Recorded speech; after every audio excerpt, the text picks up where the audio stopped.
Welcome to Fuel. Fuel stands for Finance, Unity, Empowerment, Legacy. Join Dennis, Mac, and Dr. Jackie as they discuss There's Gotta Be a Catch. Enjoy.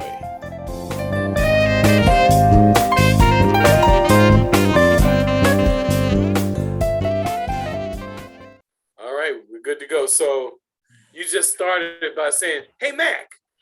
Hi, everybody. Hey, what's that thing, Mac the Knife? Yeah. Knight, N-I-G-H-T. Or No, what? it's Knife. Is it knife? K-N-I-F-E. Yeah, Mac the Knife. It's a song. Oh, okay. Okay, We're Jack. musicians.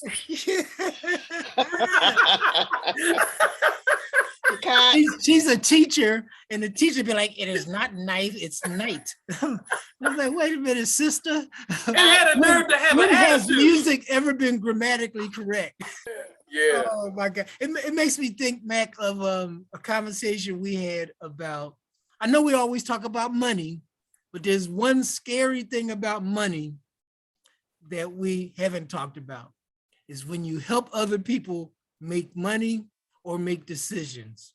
The point I was making, I don't want to talk about that part. I was talking about when you help people. So Dr. Jackie, you help people at church. Mac, you help people with your Thirst No More Corporation. And I help, well, the three of us help people with financial endeavors. But have you ever got that question? How much are you making? So you only get paid by getting other people.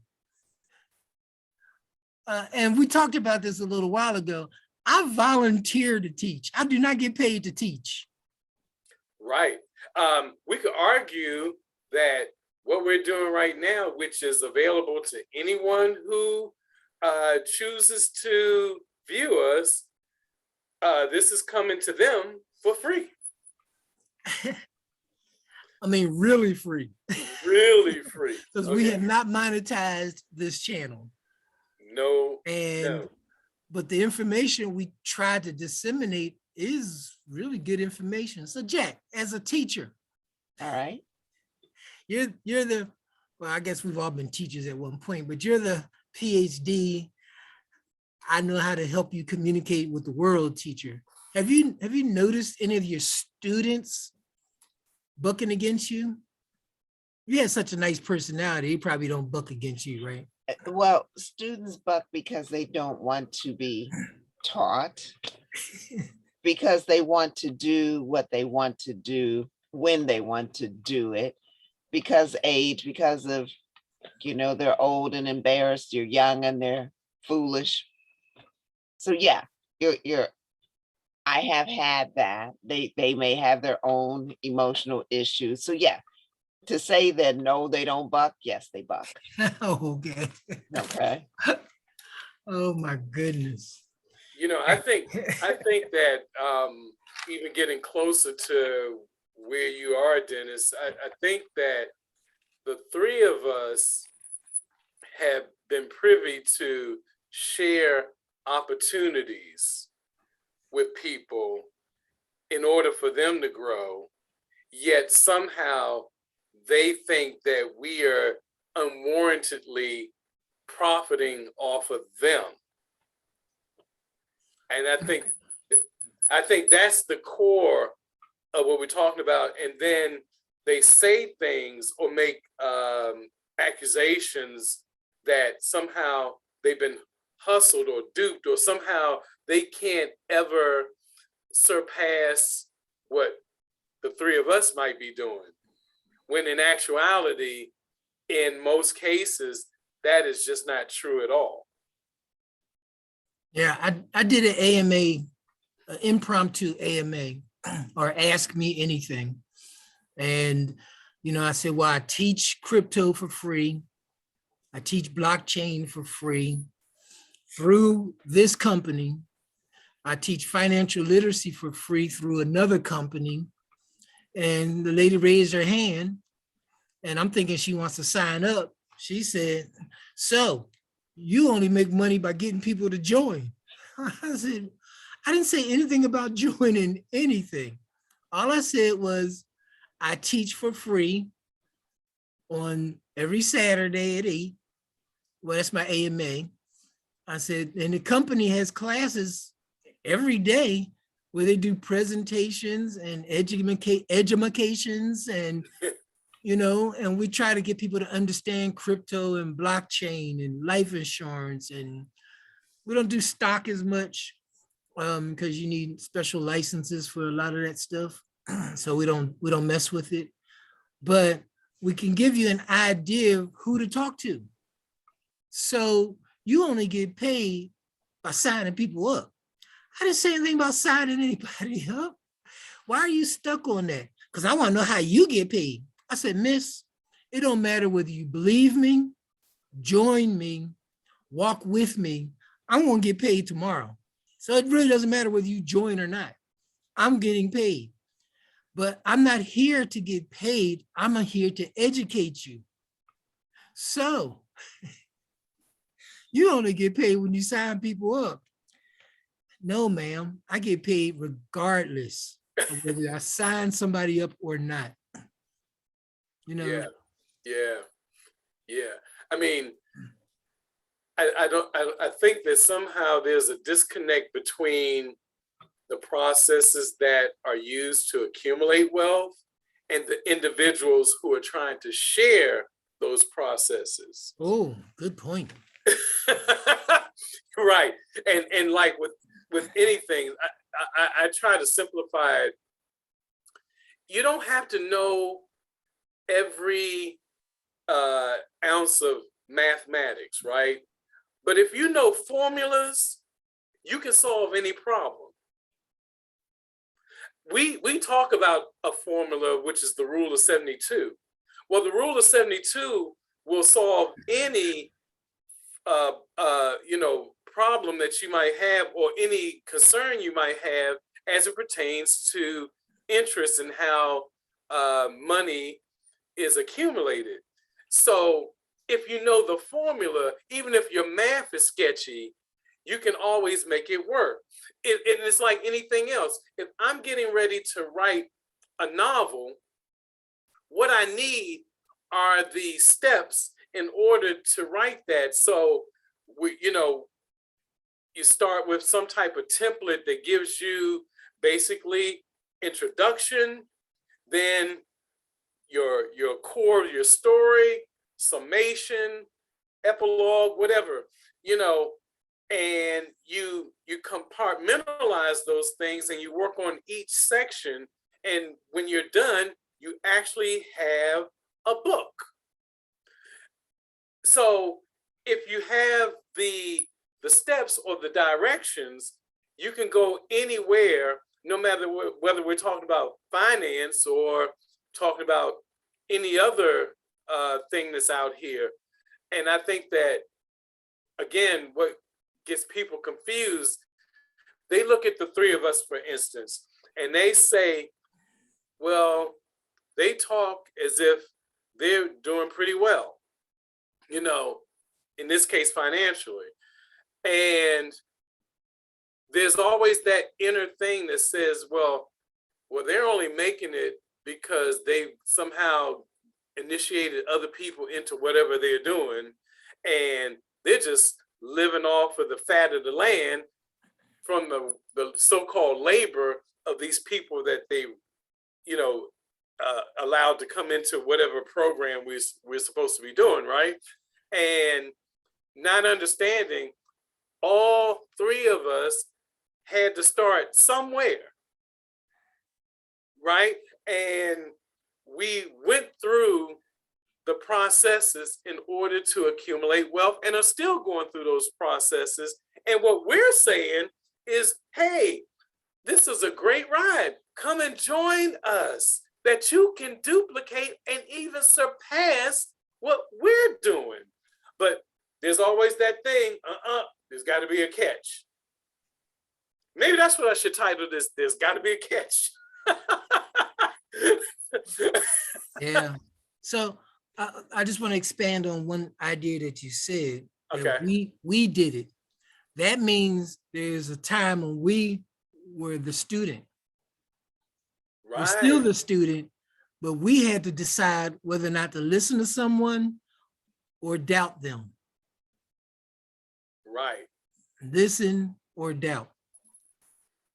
And you know, when I was coming up, I started reading Robert Kiyosaki, Think and Grow Rich, Og Mandino, The Richest Man in Babylon. Just you know, Think and Grow Rich. Just to name a few: The Millionaire Next Door, The Minute Millionaire. And I started thinking, you know, they're not teaching us about money. They're teaching us how to get a job. You know, I went to school for electrical engineering. So I knew what the job market required of me. It required me to know formulas, like you said, Mac. They didn't require me to be able to teach. So what Dr. Jackie did was special because she learned how to teach, right? We learned formulas, but even learning how to teach is a formula, right? Yeah. So I sat down and said, wait a minute now, maybe I should put less time into learning about a diode and more time into learning what I'm gonna do with my paycheck. So I was in a lucky situation where all my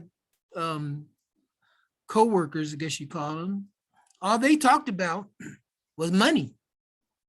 It's kind of weird, you know, I'm a young guy and all my older guys are talking about money, how to make it grow, how to save it, how to protect it.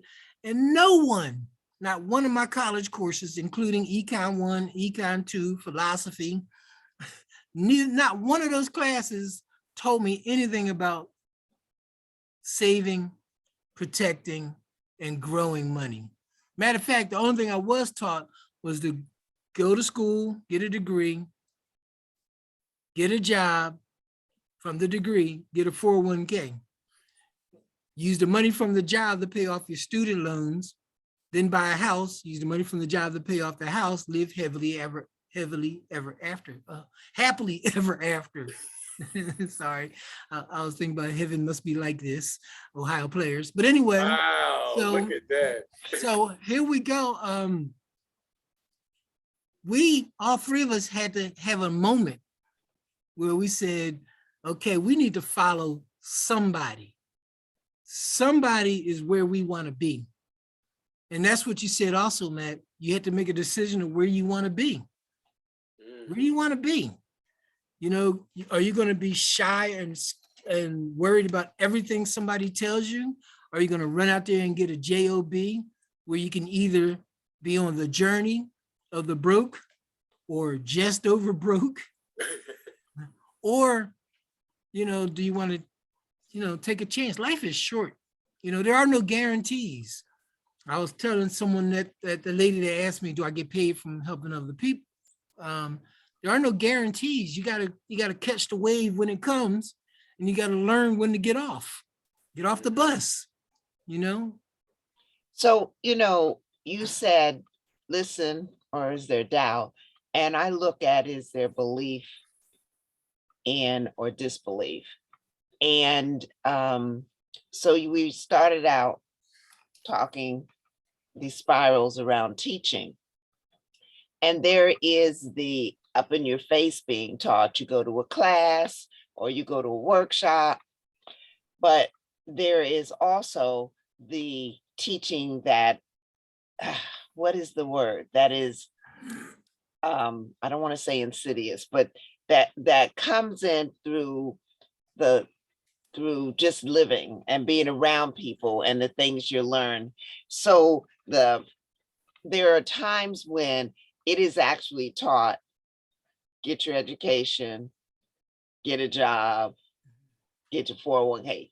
Those words are said. And there are other times that because it's modeled, because the people who are working with you, because you go to HR and you hear those things, and it's actually being taught to you, and you don't realize it, that you're being taught.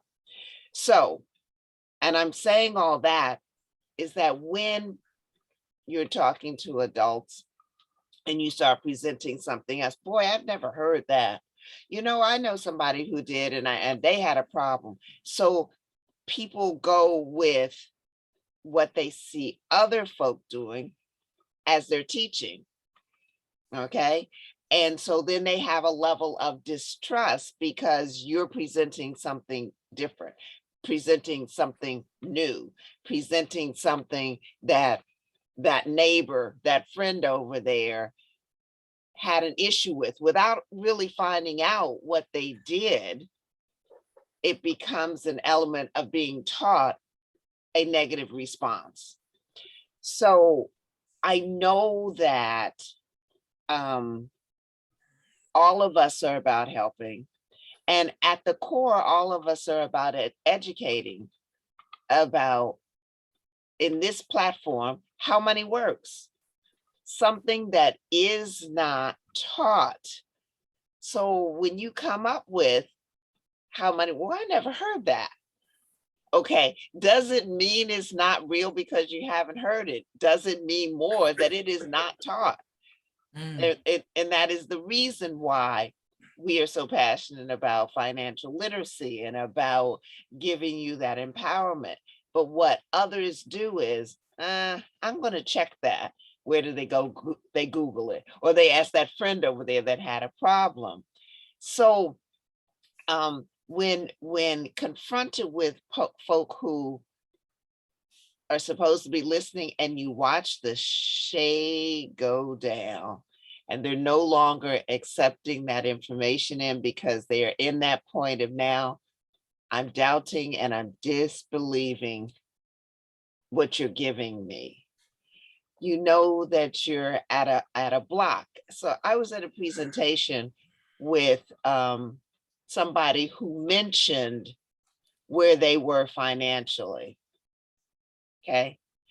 And I was sitting in the workshop as a helper, and I watched an individual shut down, and she no longer listened to anything that that presenter said because she was at a point of disbelief. Therefore, she lost all value. The point of the presentation was not about what that individual made. That the point was looking at how money works to do it. Okay. But she blocked it. She blocked it for whatever reason, but it was as if she pulled the shade down. Wow. All right. And so we run into people who they wait for you to say something and they stick on it. Oh, but how are you making money? Okay. How do you benefit if I come? And all of us have situations that we could talk about. I'm gonna come to see where you live so I can see if you're using my money to live outside of your car into a whatever. I mean, the things that people say are almost, no, they are insulting, but it is based on their, I think, on their disbelief, and maybe they're trying to get around that to a point of belief. But a lot of times it's new information and it's a new way of looking at how they use money, how they work with money, how they save money, which they don't want to do. So let me find a way not to believe you all because you're making money off of me and therefore it stops. I don't know. You asked me, do I ever get people bucking? Of course. Of course. And I went on all what happens in the school. But when you're working with adults, they've got years of experience that they're going to come and block whatever you have to say. Yes. Exactly. Exactly. And all of these things actually speak to the nature of human beings. And until that changes, for our audience, this really got kicked off because, Dennis asked me, what do you do? You're trying to help people. You really are actually putting people other people ahead of yourself, Mhm. because you're not being a narcissist, my favorite word. You actually are saying, hey, there's plenty. Let's share it together. Let's share the opportunity. Let's grow together. Mhm. And there's a hardness of heart that really speaks to things that we talked about the last time we got together: fear, doubt, disbelief. Disbelief. It all comes there. And fear, because everybody, if you've lived long enough, you've been betrayed. Mhm. Mhm. Mhm. Doubt, because of that betrayal, you doubt that people can really be sincere. And disbelief, because you just don't believe that someone could actually have your best interest at heart, even if it doesn't directly benefit them. Mhm. Particularly if it doesn't. Right. That's right. why they ask. But to Dennis's point, this part, our audience, I don't think they were privy to. But the point is that Incoming call. what is the harm Sorry. that we all benefit? Mhm. Mhm. Right? I mean, Good why point. does somebody have to lose out in order for someone else to gain? That's a good Can point. gain together. Mhm. And why is it that if you're not gaining at the same level as another person, that somehow you've been duped, you've been bamboozled, you've been hoodwinked, hint, hint, Malcolm X, and you're not taking into account, or better yet, they're not taking into account that you've been through this process a lot longer, and you started at some point at the beginning, just like they're starting now. Mhm.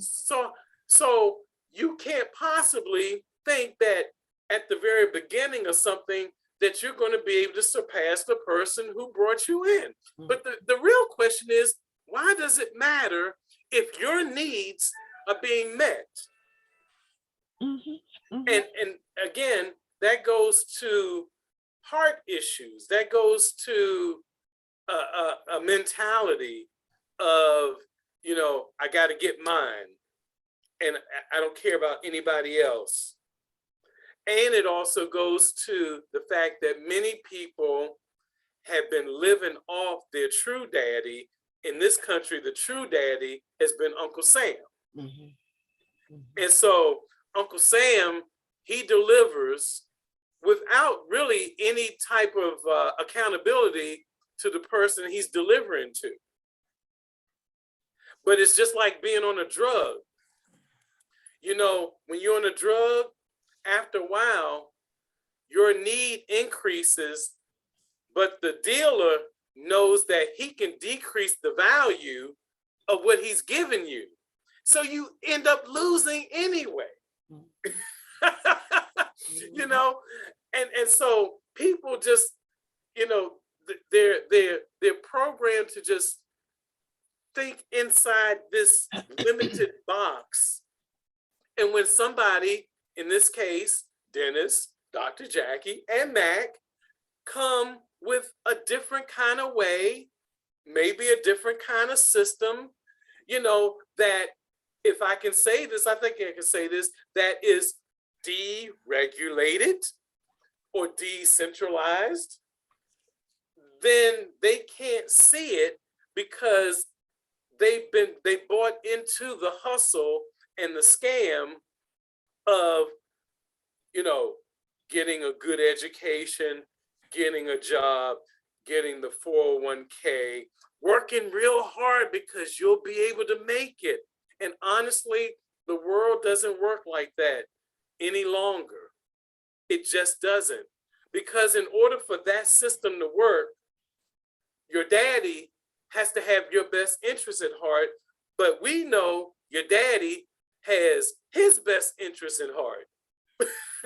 And so the people always lose. we talked about it, and not to get, super political with this, but all political systems really are based on economic power. Right. And so you have systems that tell you, well, let's all share in everything together. We'll spread out everything evenly. But the people get duped because the person who is spreading that idea is living like a capitalist who has everything he or she wants, and they're telling you to sacrifice for the greater good, but they're not sacrificing for the greater good. And that is the system that most of us have bought into until you can see outside of that system. And I know I'm rambling on, but it is so obvious when you look at our world and you see that there are people out here that are really struggling, and they're really struggling trying to do the system that they've been taught. Mhm. And if you keep on doing the system that you've been taught and expecting something different, well, you know what that makes you, right? Yeah. So again, you have to eliminate the fear, you have to eliminate the doubt, and you have to eliminate the disbelief, and you're going to have to put your confidence in the myriad of information that is out here that are showing you literally how you can better yourself. And I would say that FUEL, which is Finance, Unity, Empowerment, Legacy, is part of that process for the good of our people. When I do my impromptu AMAs, which is my Ask Me Anything, which is basically what we're doing here, except for we don't have people calling in. But I do what you said, Mac. I look at the nature of human beings. First, I look at the nature in general, and I try to understand the psychology. Then I realize that everyone has a comfort zone. And by, of course, by comfort zone, to you, $100 might not be a big deal. The next man, $10 might not be a big deal. The next man, $1,000 might not be a big deal. So first you got to figure out where they are. What is their comfort zone? And then I try to keep in my mind a couple of things. When I'm talking to people, either they don't believe you, or they don't trust you, or they don't understand. And you hit on all those points just now, because when you're trying to get someone to know that there's something else other than the dollar bill, there's something else other than the bank, there's something else other than a 401k, there's something else other than the IRA. Even in the IRA, there's Roth IRAs and SEP IRAs. There's all these different categories of things to help soothe make our job easier because of the nature of human beings. You don't want to do what Dr. Jackie does. You want to do what Mac wants to do. Who's Dennis? I believe him. I just don't trust him. Or I trust him, but I don't know what he talk about cryptocurrency. Didn't they say that people lose money in cryptocurrencies? What about stock? I think I'll do stock. I'll do day trading.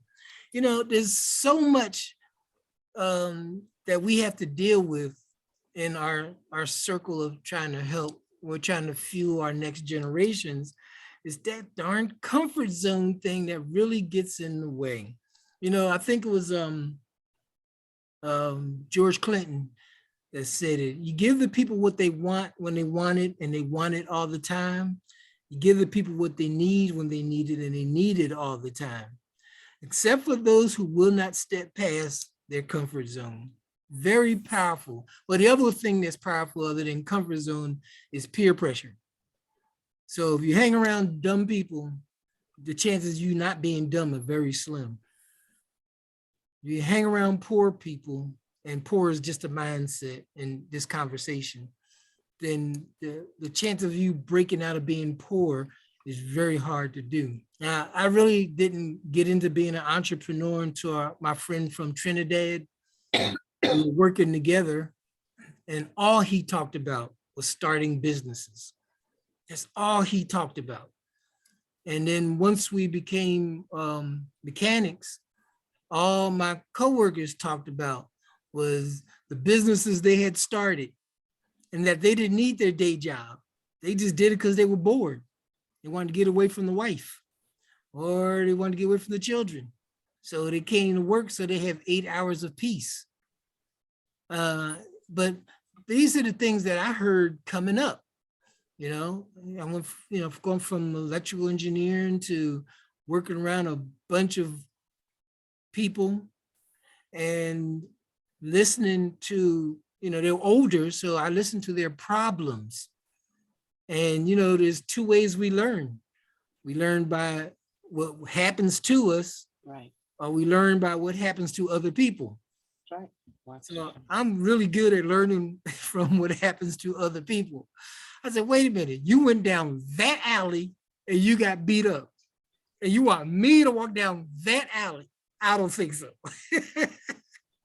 So I look at their successes and their failures, and that's how we came to doing Fuel.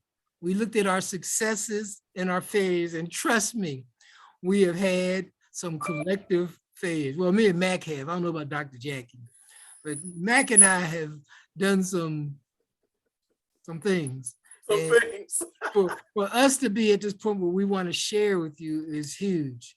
Dr. Jackie is just too nice for words. But she's really too pure for us, Dennis. She really is. I know. When I think about Mac, I'm like, man, why is Mac even talking to me? And then I said, how could we been friends over all these years? And then I said, Dr. Jackie, do you know who you're around? You're around Mac and me? We're bringing her stock down. I'm just trying to lift you all actually, up. She's bringing us up. Yeah, she's bringing us up because she has raised our comfort zone, because I realized, I tell her all the time, Dr. Jack, up until I met you, I didn't think there were nice people in the world. I've seen really bad things living in the projects. And I've seen really bad things living in DC. And I've seen really bad things going to other countries. And after a while, you lose your belief in human beings. But when I met Dr. Jackie, I'm like, you can't be real. This can't be real. She can't be real. Do you know Mac? And then after a while, when we became adults, we were children back then, but when we became adults and we started realizing the things that our parents had been trying to tell us, because we weren't paying attention to them, because what do they know? They're our parents. They just trying to hold us down. And now we're sitting there like trying to tell our children, and our children probably think we're trying to hold them down, but we're just trying to share our experiences, because, one day you're going to get out of bed and you're not going to bounce up and be happy. You're going to go, oh. And so we just want to extend and change and adjust your comfort zone, because you don't have to settle. Who knows where you are right now. But if you look at the economy, they're talking about we're going into a recession, or we're in a recession, however you want to define those words. But when I go to the gas pump, I say we're in something. I paid $5.05 a gallon for gas. I mean, I don't really care how much gas costs, but I liked it a lot better at $1.95. So it's a love-hate situation. I don't really care, but it's a love-hate situation, And I don't buy eggs and milk, so I don't know what the prices are. But there are people who subsist on those things. Hope I said the right word there. So our fuel is to fuel a change in your comfort zone. But you Oh know my what? I God. just wanted to say something about mindset, because I think well, you hear it periodically in our generation where people will say, I learned that I was living in a ghetto. I learned that I was poor. I didn't know it when I was coming up. My mother didn't present that image for me to live with. Um, Thought everybody, because everybody around me was living the same way, but the label poor was not placed on them by themselves. But we have a tendency to put these labels on ourselves that we then create as our comfort zone. Okay. So that we need to live in this box that we have created when we don't have to, because it is a imposed position. And maybe that's part of the reason why we don't listen to the education coming, because our imposed position is, I got to have a job. And you're talking about something that's outside of my box that I have imposed on me. And I got to have this 401k. And you're saying, first off, what we're saying is not to have, we are not saying you don't need those things, or it's not warranted to have those things. What we are more about is opening up other avenues of consideration. How about that? So that this box that you have could be, let me see if I can do this with the camera, opened to allow more to come in, versus closed because this is how we have defined ourselves. And more so, this is how society has defined those of color. And so that there's or those who have less than others in society, there is this definition of what you can or cannot, should or should not. And here you are talking about you can grow money, really. You can actually save money. There were times when I was talking about insurance. Oh my gosh, the disbelief that comes along with that. And we talk about you can protect your money and what you have. That's all part of building a legacy.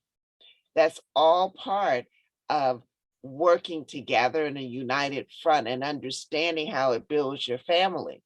But I think we have been boxed. We sometimes jump in the box because we live in this neighborhood versus that.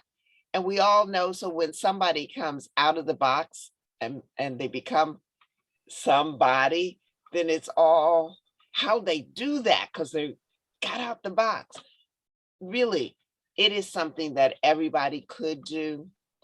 And but we do have to have the openness of mind, that mindset that blocks you in. And unfortunately, we have kids who say, I don't believe I'll live beyond a certain age. They box themselves into a concept that they then live out. So when we talk to people about money and finances, we are trying, one of the things we will say when we are starting our financial education is meet us with an open mind. Yeah. But allow yourself to hear, listen, hear, understand. Okay. So we do hear the words, then really listen to what they are, and then try to understand without blocking. Open your mind to that there are other things out there that you may not know. Hey, before Mac starts, I'm sorry, Mac, but what's the difference between Star Trek and Wagon Train? Wow, boy. What's the difference between Star Trek and Wagon Train? Technology. See, he's a technical dude. Dr. Jack, y'all gonna laugh at me when I tell y'all the difference. Okay. Dr. Jack, you wanna try?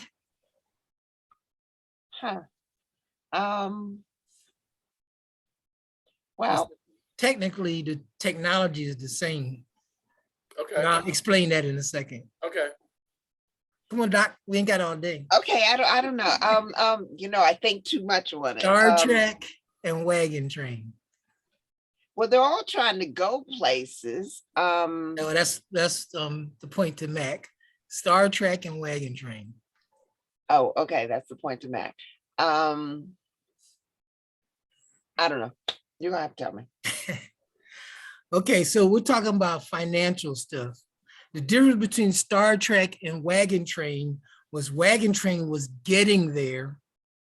Star Trek was being there. Oh, nice. I get it. So the whole series on Wagon Train, they trying to get somewhere. But eventually they would get there. The whole part about Star Trek was warp drive and that darn phaser, not the phaser, the other thing. They step on the little platform and say, beam me down, Scotty. Theirs was getting there. Wagon Train was the process of getting there. So in our lives, we start out on the Wagon Train, but some people want to start out on Star Trek and you can't do it. You gotta start from the process. That's all. Wow. Interesting. Wow. I like it. I like it. Of course, some young folks aren't gonna know what Wagon Train was. Well, it was a TV show. So you know what? Now that you say that, here's the thing. Wagon Train, and we're gonna. I'm looking at this from when these shows actually came out. So Wagon Train dealt with things that had already happened, and Star Trek deals with visionary stuff of things that have yet to come. Okay, I like that. Okay, so and in fact, we can look at Star Trek and say what happened. I think Star Trek came out like in 1968 in that era. The things that were going on in Star Trek have actually manifested themselves today. Right. That is okay. Something. Yes. Cell phone, the tablet. Yeah. Yeah. Whereas Wagon Train, we were just taking a look back at what had already been. So that's, to relate this. Wow, this is pretty good, Dennis. To relate this back to everything that we were talking about, that's the problem. Most of our society is Wagon Train, and they're just looking back. And in fact, looking back will make you a pillar of salt. Ooh. Oh my goodness. Okay. Everything is about forward. So talking, relating that to what Dr. Jackie said, is about getting out of that box. Understanding the history of Wagon Train and knowing that you can go so much further. And being open and bold enough to do what no man.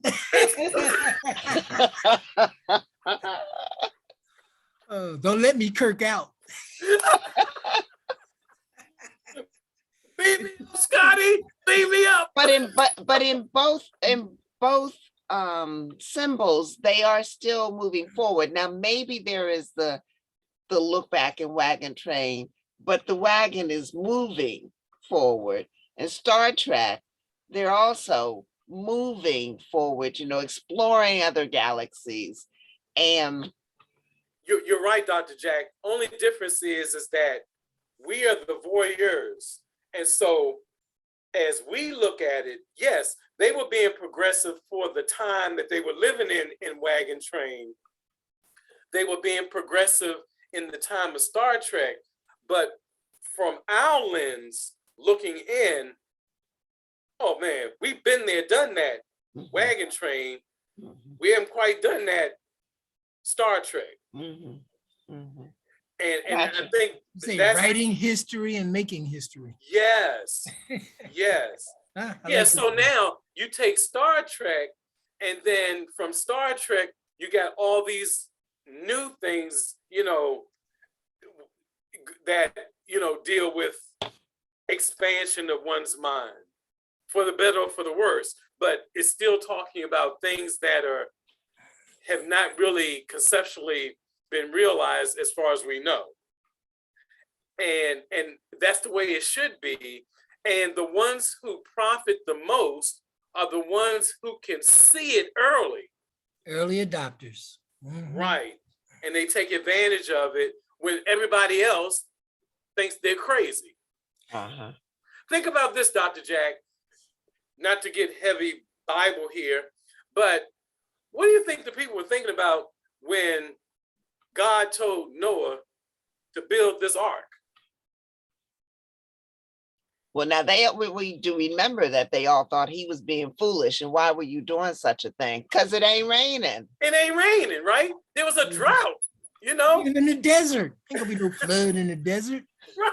Right. So I'm just saying that these our community, a lot of our community has made a choice to stay in the desert, and we are trying to encourage people that the floods are coming, the water is coming. And what is water? Water is without mass. Water will go wherever it can go. And the only thing that can stop water is whatever contains it. Mm-hmm. So if you never let water get contained, which is the state of the earth in the beginning, then water is endless. Right. Okay. Right. We put the containers on things. So if we can open up and expand our minds in order to be able to see beyond what's on the page, right, those are the ones who end up profiting. And this is not just finance, guys. This is anything in life. Right. Life lessons here. Yeah. Absolutely. Yeah. Wow, Dennis, I like that. Wagon Train Star Trek. We've given you a lot of things to edit this time. I know. Back to 2-3. Thank you for joining this edition of Fuel. Remember to subscribe to our YouTube channel at Fueling Future Generations, and also reach out to our finance professionals at Fueling Future Generations 2020 @gmail.com. Have a great day.